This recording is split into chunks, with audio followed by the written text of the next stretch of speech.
The sun rose lazily over the leafy arms of the Zazu forest. The animals had gathered under the old umbrella tree for the Monday meeting. All species were welcome, except mosquitoes. They were banned for obvious reasons. "Something is wrong," said Grandpa Tortoise, adjusting his glasses made from broken snail shells. "We've lost 16 animals this month," Goat bleated.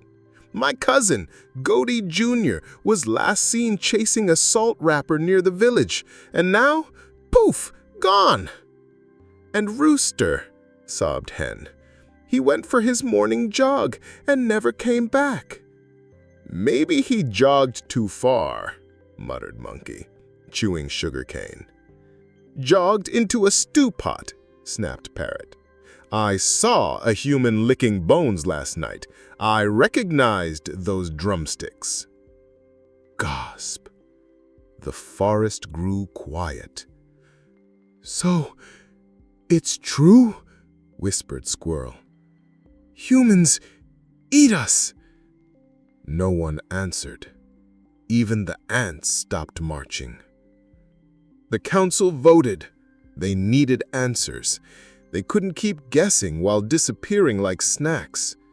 So they created a task force, Operation FART, Forest Animal Reconnaissance Team. Yes, Parrot named it.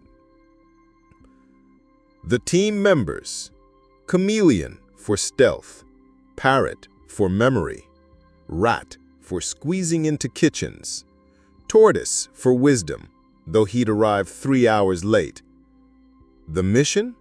Spy on the humans, discover the truth, come back with proof, and maybe avoid ending up in pepper soup. That evening, the team set off. They tiptoed past owl nests, ducked under farmer traps, and crossed the fence into the human village. At first, it was quiet, but soon they heard drums, laughter, clanking pots. The scent of roasted meat filled the air. Rat peeked through a window. He gasped. A giant pot boiled over fire. Inside, floating like sad balloons, were goat hooves. Parrot fainted. Chameleon turned purple from fear. Tortoise was still 5 meters away. Rat squeaked, "We need pictures!" Chameleon scribbled drawings in the mud. Parrot memorized every ingredient he heard the humans say. Onions, pepper, Maggi, thyme, a little goat, 2 chickens. 2 what? Suddenly, a human child saw movement. "Papa, I saw something! A green lizard with glasses!" The animals panicked. They ran fast, except Tortoise.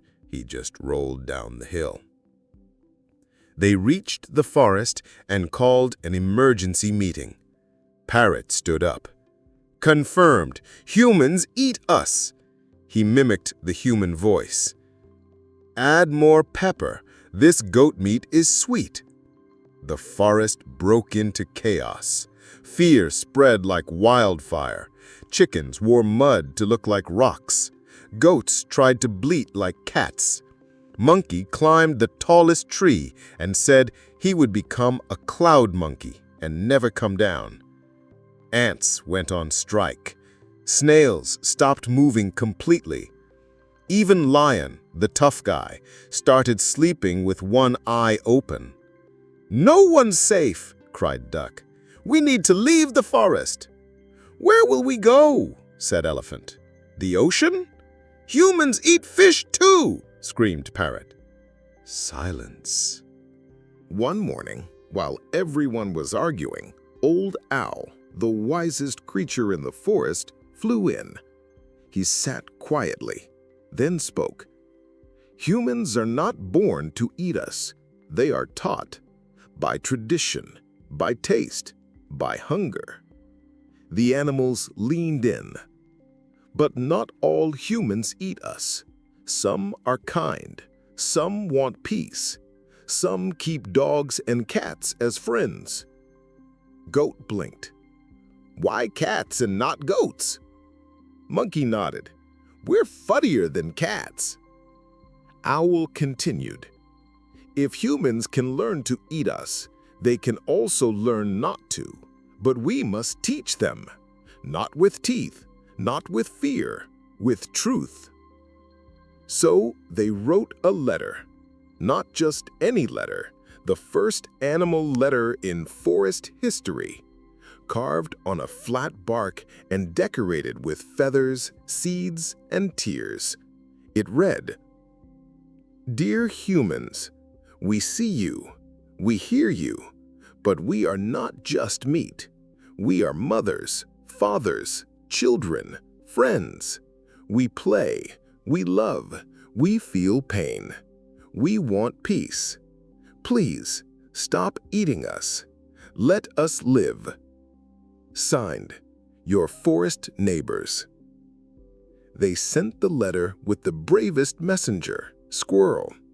She dashed through the farms, past barking dogs, and placed it on the village chief's porch just before sunrise. Then she zoomed back home like her tail was on fire. The humans found the letter. At first, they laughed. A joke? Said one. But the village elder, an old woman who once raised a baby monkey, held it close. It's not a joke, it's a cry. The letter spread across the village. Some mocked it, some ignored it, but some listened. Soon, things began to change. One family planted a garden instead of raising goats for meat. A teacher taught her pupils about respecting all life. The village banned traps in certain forest areas. Children began visiting the edge of the forest to leave gifts, fruits, vegetables, nuts. One day, a girl stood at the forest border and whispered, "We heard you. Thank you for speaking." Monkey saw it. He didn't joke. He just smiled. Back in Zazu Forest, there was a festival. Drums made from old logs, banana peels for party hats, termite sings in the festival. Even the snakes danced, awkwardly. Parrot gave a speech. Today, we are not just survivors, we are teachers. We didn't bite them, we taught them, and they listened. Cheers echoed like thunder. Just as the party ended, something rustled in the bushes. It was a human child.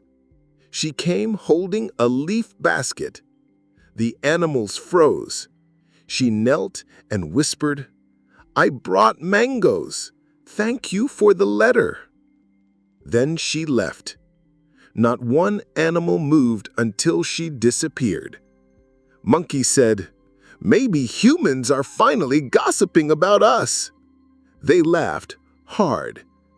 And so, in the heart of Zazu Forest, where leaves dance and laughter echoes, the animals didn't run, they didn't fight, they spoke. And when they did, the world changed. Not completely, but enough to begin again.